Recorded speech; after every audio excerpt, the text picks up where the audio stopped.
My older brother, a 30-year-old male, pursued higher education and later worked as an accountant in the city. Meanwhile, I, a 27-year-old male, started working for my dad as a plumber at the age of 15. I attended college to obtain qualifications in plumbing and gas. Around the time the pandemic began, my brother moved back from the city and joined my dad, who was 55 years old at the time, in our family plumbing business. Unfortunately, my dad's health had deteriorated due to asbestosis, rendering him unable to work effectively. Despite his declining health, he continued to work alongside me on Fridays, even though I had taken over the business operations for the past 2 years. During the pandemic, we faced challenges initially, but we managed to bounce back. We expanded our business, now operating 50 vans, each with one qualified and one trainee plumber. However, last month, my dad announced his decision to step down from the business due to his health. To my dismay, he handed over the business to my brother and asked me to relinquish my role as the acting CEO. This decision deeply upset me, especially considering my long-standing dedication to the business. In the beginning, it was just my dad and me, as my brother had no interest in joining the family business, dismissing it as unworthy of his time. Now he was suddenly the boss, despite lacking knowledge of our trade.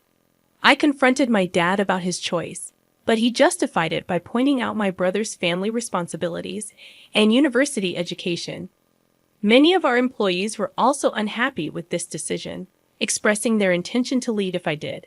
Faced with this situation, I decided to leave the family business and start my own.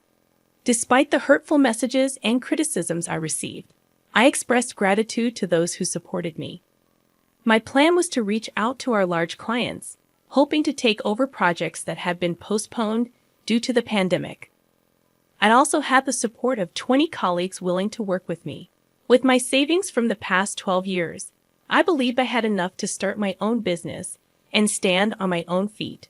Despite the challenges, I was determined to make my new venture successful, although I couldn't help feeling guilty about competing with my family. You shouldn't have to endure this injustice. They not only took the business away from you, but also from all the loyal employees who don't want to work under an inexperienced CEO. It's not just about you, Hall. It's about everyone affected by this decision. Your father could have split the business 50-50, with your brother handling the accounting side and you managing production. I would suggest offering this solution to your father. If he refuses, I would advise cutting all contact and blocking relatives. In your shoes, I would start my own business and never look back. Your brother turned his back on the family business while you poured your heart and soul into building it. Honestly, I thought your brother's return would unite us all into one big family company. It's heartbreaking that your father allowed this to happen, especially the significant pay cut you had to endure. This clearly shows how he values you compared to your brother. I am truly sorry for what you're going through. I hope you find the strength to run your brother's business out of the market. Thank you for your support. The most difficult part is that my brother agreed to the pay cut. I was still earning a decent wage, but it felt like a betrayal. I'd always believed my father would divide the business between us, not leave me on the sidelines after everything I did to build it. Now for an update. I want to make it clear that I don't intend to start a business with the purpose of destroying my brother. Despite my anger, I've invested almost 13 years in this business, and I don't want to see anyone lose their job or witness the downfall of the company. It's currently 5 a.m. in England, and your support has been invaluable. I plan to talk to my father around 8 a.m. I'll take him out for breakfast to have an honest conversation. I'm not sure if I'll get the answers I seek, but I love my family and want my future kids to know them. I'll update you all after today's events. Second update. As I mentioned in one of the comments, I believe my family has found my post, and they confirmed it this morning when I arrived at my parents' house. My mom greeted me with tear-streaked eyes, and my dad and I went out for breakfast to talk. He didn't utter a word during the drive there. Upon our arrival, and then again on the way back, he asked if we could pull over to talk. It was the first time I had ever seen my dad cry. When I confronted him, asking why he had done this to me, he confessed he didn't know. I pressed him, and he finally revealed that he felt he owed it to my brother for not being there for him as much as he was for me during our upbringing. There were moments my brother needed him, but we were always working. I couldn't fathom it. After 12 years of relentless dedication, this was his justification. I told my father that I had invested half my life working for the business, and now he was sidelining me just because my brother had returned. It hurt me in ways I couldn't express. To my surprise, he wasn't angry when he discovered the post I had shared. Instead, he seemed remorseful. He admitted that my mother was devastated after reading the comments about how badly they had treated me. She believed I would never talk to them again. My dad acknowledged that he should have split the business between us, realizing that it would require both of us to keep progressing. He apologized for never expressing how proud he was of everything I had achieved. He understood my brother would never agree to a 50-50 arrangement. He pleaded for me to return, saying my brother would need me, but I replied that it was no longer my concern. I tried to make it work for 3 weeks after my demotion and pay cut, but my brother refused to listen, dismissing my expertise, so I left. My dad broke down, confessing that he had torn the family apart and regretted what he had done. I couldn't fathom why it took him so long to realize my value in the company. In the third update, I had several successful Zoom calls with clients, and they informed me they would be sending proposals for upcoming work. Fortunately, the start dates didn't clash, a concern that had weighed heavily on my mind. 3 of my experienced colleagues had left my previous workplace and chose to join me voluntarily, an affirmation that touched me deeply. At this point, I had everything I needed to start my new business, 3 vans and the tools I had amassed over the years. Then, my father called and invited me over for dinner. Uncertain but hopeful, I accepted, thinking it might be a step in the right direction. When I arrived, my entire family was present. The atmosphere was tense. My mother avoided eye contact, and my brother acted as if I didn't exist.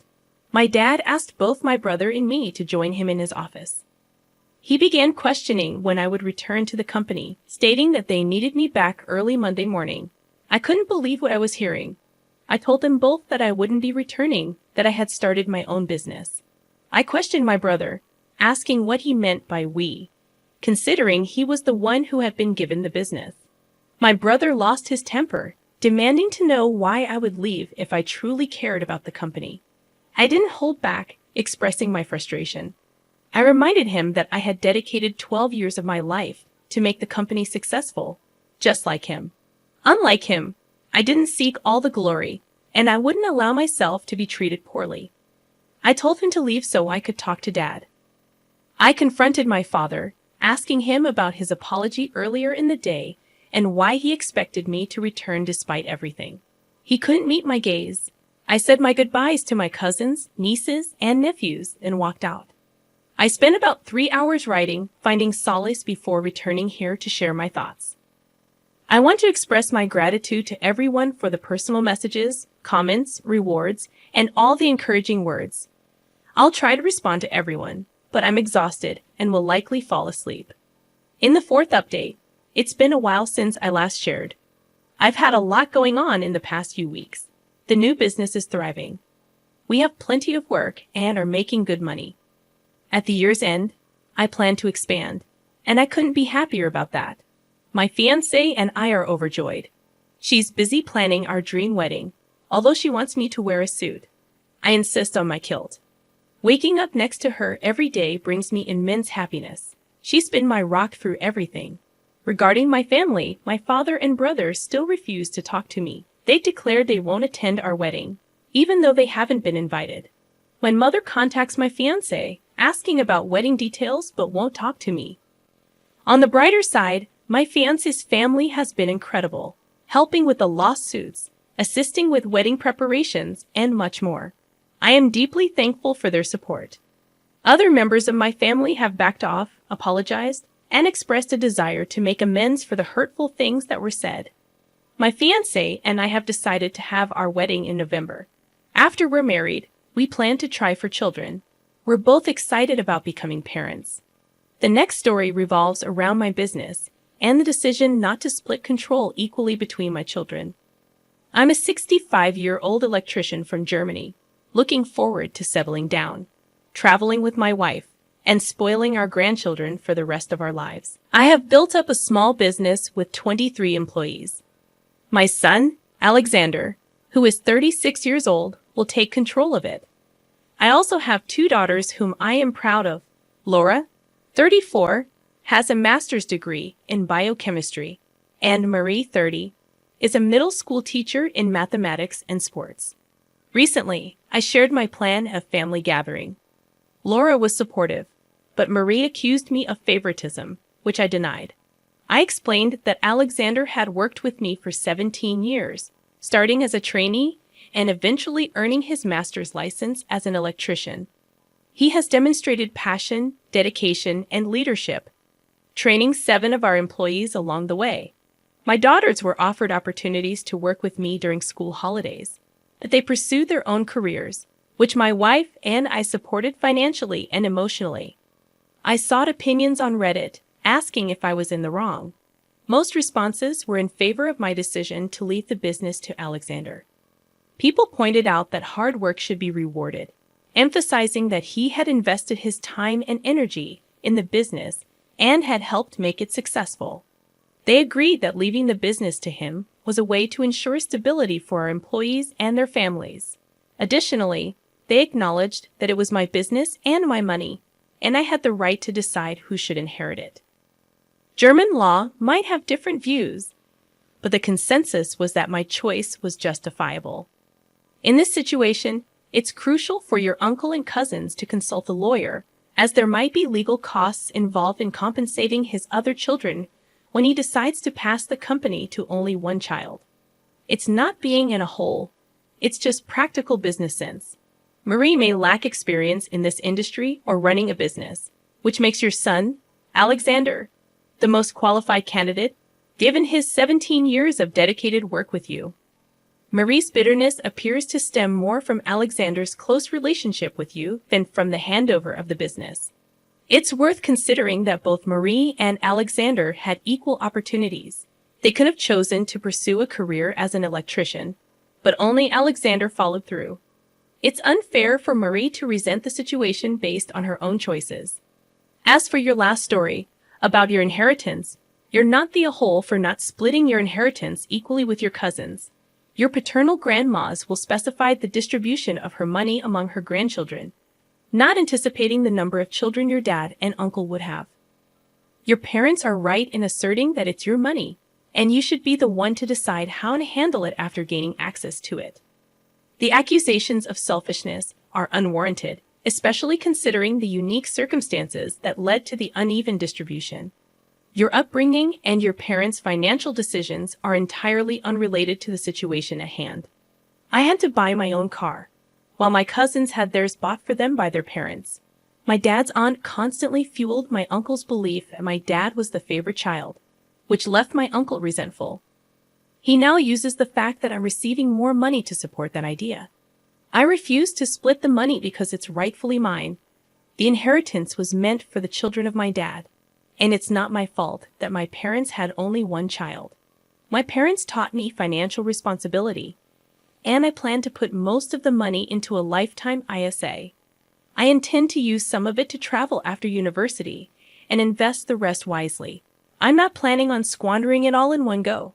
Furthermore, Connor and Olivia's shares are substantial, far more than most people inherit and more than many have access to in their early 20s. Connor has already spent most of his inheritance on partying, traveling, and cars, so I don't see why I should have to compensate for his choices. Regarding the messages I've received, I want to clarify that my grandma did not exclude my dad and uncle. She only left the money from her various bank accounts to the grandchildren. Her other assets, such as property, jewelry, art collection, and investments, were divided between them. To those who say I'm being selfish, I firmly believe that my decision aligns with my grandma's wishes. Imagine if the roles were reversed. Would they willingly share their inheritance? I don't think so. This is a fair, but not equal, situation. My grandmother was fair by splitting the money 50-50 between her son's descendants. It's their entitlement and not a matter of greed. Anyone questioning it can express their concerns at her grave.